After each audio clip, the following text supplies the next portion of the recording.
So, yun, good day. Bali, meron tayong gagawin dito. Rusi Passion. Yan, bali, yung problema ng Rusi Passion na to is walang kuryente.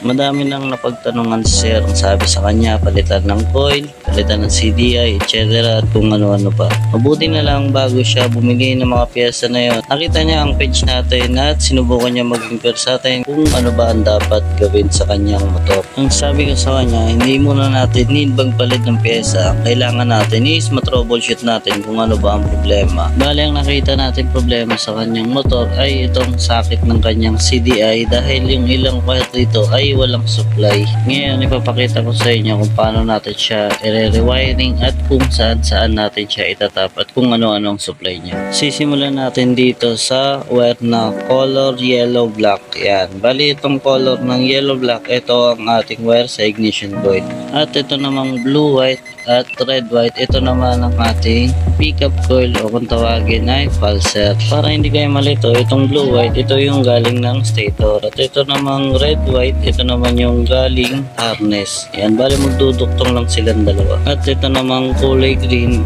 o body ground, ito ang magsisilbing negative supply ng ating socket ng CDI. Yan, bali tapos na tayo sa ground, pulser at ignition coil. Dito naman tayo sa positive supply ng socket ng CDI natin. Yan, bali itong wire na to, yan, itong wire na to na nag-iisa. Ito yung magiging wire papuntang susian. Yan, kukuha tayo doon ng 12 volts positive supply sa susian. Bali, kung mapapansin nyo, dito tayo magre-rewiring sa bandang upuan kasi ililipat na natin yung socket ng CDI ni sir dito sa upuan para mabilis na lang mag-troubleshoot in case na magkaroon ulit ng ganitong problema. Yun, bali dito tayo kukuha ng 12 volts positive supply ng ating socket ng CDI. Yan, kung makikita nyo yung itong kulay itim na wire, solid black wire, dyan tayo kukuha ng positive supply ng socket ng CDI. At ito nga pala yung gagamitin natin sa kanyang CDI, 4-pin CDI Japan. Yan, bali after nga natin ma-rewire, makuha yung mga supply kung saan manggagaling.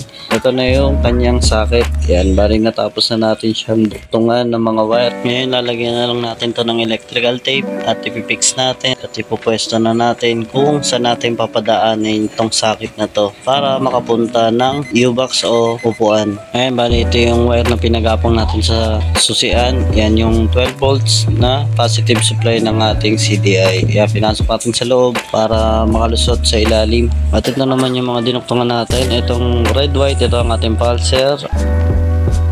At ito namang yellow black, ito naman ang ating ignition coil. At itong isang wire na to, ito naman ang ating ground. Yan, tapos ito, yan yung positive, ito yung socket natin. Pasok natin dyan sa loob para magkasya, mag-fit. I-fix na lang natin to para goods na, tapos testing na mamaya. At syempre, kailangan natin tong balutan. Yan, bali, okay na, na-fix ko na yung wiring sa harap. Ito na rin, nabalot na rin natin. Yan, nakabalot na lahat ng tape yan. Bali, testing na lang natin kung goods na ba yung pagkaka-wiring natin ng kanyang CDI. At yan, okay na yung motor na sir. Yan, bali, magagamit niya na ulit itong motor na sir. Muli, salamat sa panonood ng aking mga video. Salamat sa suporta niyo lahat. Sana huwag kayong magsawang sumuporta sa ating page. See you sa susunod na video. Salamat!